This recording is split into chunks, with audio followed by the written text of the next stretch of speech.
Bismillahirrahmanirrahim. Dahsyatnya doa orang tua, pemuda ini hidup di dasar laut selama 2400 tahun hingga buat Nabi Sulaiman takjub. Kisah berikut merupakan tentang betapa mustajabnya doa kedua orang tua. Pemuda tersebut bukannya tinggal di dalam kapal selam. Karena teknologi kapal selam yang canggih hingga bisa bertahan di bawah ribuan kaki di dasar laut dan belum ada pada zaman itu. Bagaimana kisahnya?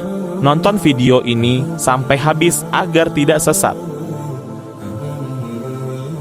Sahabat Risalah Nabi, dalam sebuah riwayat yang sangat menarik dan menginspirasi kita semua, cerita tersebut adalah tentang seorang anak yang berbakti pada kedua orang tua, terutama ibu. Dikisahkan dalam kitab Irsyadul Ibad, halaman 155 hingga 156.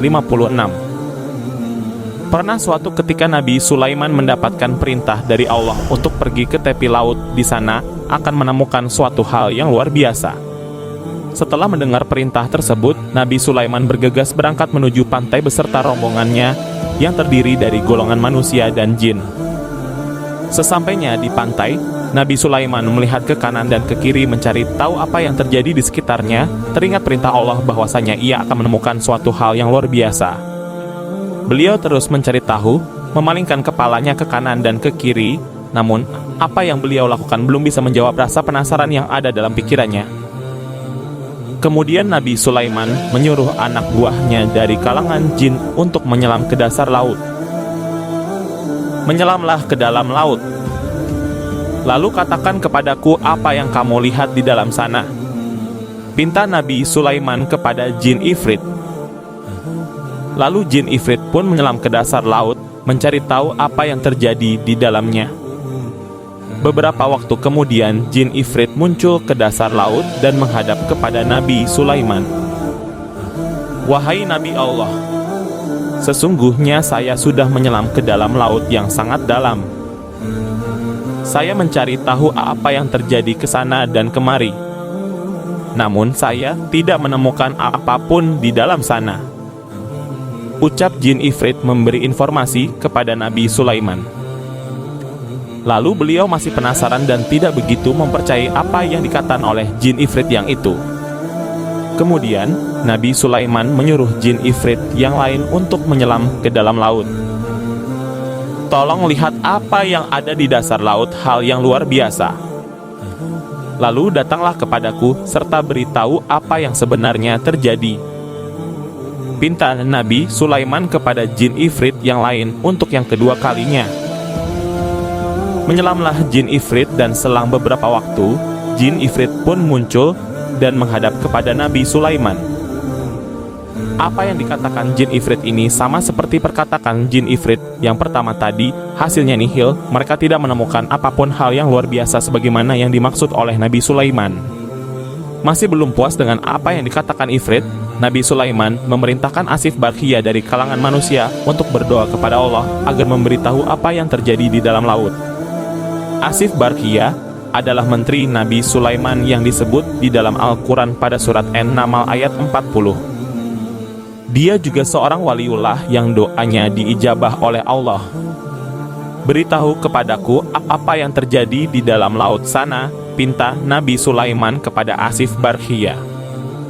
Orang alim tersebut pun berdoa kepada Allah untuk menunjukkan apa yang terjadi. Setelah Asif Barkhiyah berdoa, tiba-tiba muncullah dari dalam laut sebuah benda berbentuk kubah yang mempunyai 4 pintu. Satu pintu terbuat dari batu intan, satu pintu terbuat dari batu yakut, dan satu pintu terbuat dari batu intan putih, dan satunya lagi terbuat dari batu aquamarine atau sejenis batu zamrud hijau. Semua pintu itu terbuka dan tidak ada satu tetes air pun yang masuk ke dalamnya. Padahal benda tersebut berada di dalam laut yang sangat dalam, sama seperti 3 kali perjalanan menyelamnya jin Ifrit yang pertama. Asif Barkhiyah juga orang yang telah berhasil memindahkan singgasana Ratu Balqis yang sempat menjadi sosok misterius tentang siapa orang alim yang telah berhasil menjalankan tugas tersebut. Saat itu, Nabi Sulaiman menawarkan kepada jin Ifrit untuk membawa singgasana Ratu Balqis secepat mungkin.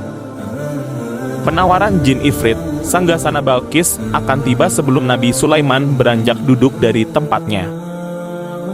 Kemudian, jawablah orang alim dari langan Nabi Sulaiman. Yang dimaksud adalah Asif Barkhia. Ia bisa memindahkan singgasana Balqis dengan kecepatan sebelum mata berkedip.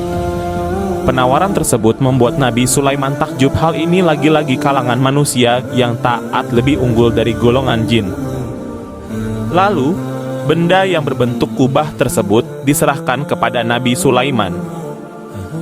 Tiba-tiba, di dalamnya terdapat seorang laki-laki yang tampan, memakai baju yang serba putih dan bersih badannya. Pemuda itu sedang melakukan salat, lalu Nabi Sulaiman masuk ke dalamnya dan memberikan salam kepada pemuda itu. Pemuda itu pun mempercepat salatnya dan menjawab salam Nabi Sulaiman. "Sebab apa kau bisa berada di dasar laut ini?" tanya Nabi Sulaiman mengawali pembicaraan. "Wahai Nabi Allah, sesungguhnya bapak saya adalah seorang laki-laki yang lumpuh dan ibu saya adalah seorang wanita yang buta. Saya merawat keduanya selama 70 tahun. Saya merawat keduanya dengan penuh kasih sayang. Sebelum ajal menjemput ibu saya, ia sempat berdoa kepada Allah, 'Ya Allah, panjangkanlah umur anakku dalam keadaan selalu takwa kepadamu.' Dan ketika sebelum wafatnya, ayah saya, dia juga berdoa kepada Allah, 'Ya Allah, tempatkanlah anakku ini di tempat yang tidak ditemukan oleh setan.'" Cerita pemuda itu kepada Nabi Sulaiman. Mendengar penjelasan anak itu, jelas sudah bahwa doa kedua orang tua tanpa hijab kepada anak-anaknya, yang mana kedua jin ifrit yang sudah menyelam ke dasar laut, tidak dapat menemukan keberadaan pemuda itu. Dikarenakan kedua ifrit, anak buah Nabi Sulaiman, berasal dari kalangan jin atau setan. Sejenak keduanya terdiam. "Setelah saya memakamkan kedua orang tua saya berjalan-jalan ke tepi pantai untuk menghilangkan kesedihan saya. Lalu saya melihat kubah yang bercahaya. Kubah tersebut sangat indah. Saya masuk ke dalamnya untuk melihat keindahan kubah tersebut. Lalu datanglah malaikat dari beberapa malaikat. Dan malaikat tadi membawa kubah tersebut ke dalam laut, sedangkan saya berada di dalamnya," ucap pemuda itu melanjutkan ceritanya. "Pada zaman siapa kamu mendatangi pantai?" tanya Nabi Sulaiman penuh penasaran. "Pada zaman Nabi Ibrahim," jawab pemuda itu. Sejenak Nabi Sulaiman terdiam, mengingat kembali sejarah. Begitu terkejutnya Nabi Sulaiman ketika mengetahui bahwa jarak zamannya dengan zaman Nabi Ibrahim itu adalah 2400 tahun.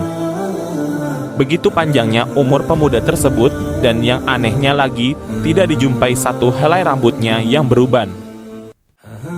"Lalu, bagaimana kamu bisa mendapatkan makan dan minum?"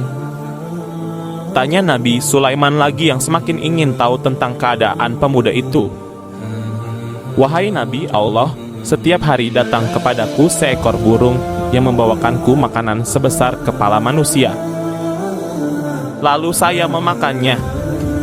Setelah itu, saya merasakan kenikmatan yang belum pernah saya rasakan di dunia. Setelah saya memakannya, saya tidak lagi merasakan lapar, haus, gerah, dingin, dan tidak merasa ngantuk. Seakan sifat-sifat yang dirasakan oleh manusia pada umumnya tidak ada pada saya. Serta saya juga tidak merasakan kesepian," jawab pemuda itu kepada Nabi Sulaiman. "Maukah kamu ikut denganku di kerajaanku atau kamu ingin kembali kepada tempatmu?" Nabi Sulaiman memberikan penawaran kepada pemuda itu. "Wahai Nabi Allah, tolong kembalikan aku ke tempat semula," pinta pemuda itu kepada Nabi Sulaiman. Lalu Nabi Sulaiman memerintahkan Asif Barkhia untuk mengembalikan pemuda itu ke tempat semula. Saat itu juga pemuda tersebut hilang dari pandangan Nabi Sulaiman dan rombongannya. Dari kisah tersebut kita bisa mengambil dua hikmah sekaligus. Yang pertama, bahwasanya doa orang tua itu sangatlah mustajab dan tidak bisa diragukan lagi, karena kedua orang tua, terlebih doa ibu itu merupakan sosok paling keramat bagi sang anak. Sebagaimana bunyi salah satu hadis, ridha Allah bergantung dari ridha kedua orang tua, dan murka Allah bergantung dari kemurkaan orang tua. Hadis riwayat Tirmidzi, Hakim, dan Ibnu Hibban. Maka, jika kalian yang sedang menonton video ini yang masih memiliki orang tua, segera minta didoakan agar terpenuhi segala hajatnya. Dan hikmah kedua dari kisah ini, jangan pernah ragu tentang rezeki kita selama di dunia. Apapun kondisi kita saat ini, mau kita miskin dan fakir sekalipun, tetap berada dalam jaminan rezeki dari Allah.